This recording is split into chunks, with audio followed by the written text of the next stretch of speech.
अगर मैं एक सिंगल पेरेंट ना होती, तो मेरा ध्यान इस तरफ कभी ना जाता कि किस तरह हम धीरे-धीरे एक फीमेल के रोल को अपने बच्चों के दिमाग में फिक्स कर देते हैं कि वो फाइनेंशियल नहीं हो सकता है। एक 8th क्लास के बच्चे के एग्ज़ाम में एक लेटर लिखने के लिए आता है जिसमें उसको अपने फ़ादर से पैसे माँगने हैं किसी भी चीज़ के लिए। 7th क्लास के बच्चे के करिकुलम में उसको संवाद लिखने के लिए आता है जिसमें वो अपने पापा से पॉकेट मनी बढ़ाने के लिए बात करे। एक 6th क्लास के बच्चे को हॉस्टल से पत्र लिखने के लिए आता है जिसमें वो ये बताए कि वो माँ को कितना मिस करता है और उसे घर के खाने की याद आती है। कहने के लिए कोई बड़ी बात नहीं है, दिस इज़ वेरी सिंपल। घर के खाने की याद आना, पापा से पैसे बढ़ाने के लिए कहना। लेकिन जब हम करिकुलम की बात कर रहे हैं, तो क्यों हमेशा माँ का रोल घर के खाने तक, सहूलियतों तक, अफ़ेक्शन तक रखा हुआ है और फ़ादर का रोल फाइनेंसेस में रखा हुआ है, डिसीज़न मेकिंग में रखा हुआ है?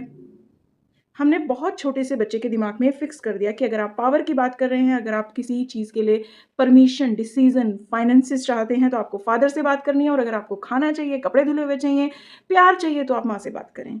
क्या माँ ये दोनों चीज़ें नहीं कर सकती? या क्या बाप से अच्छा खाना नहीं माँगा जा सकता? इस वुमेन्स डे अपने बच्चों को ये समझाएँ कि किसी जेंडर का कोई रोल फिक्स नहीं है, पैसों की बात करनी है तो माँ से की जा सकती है और अगर पापा को कुकिंग आती है तो कुछ तो ढंग का बनाते होंगे, उसको याद किया जा सकता है।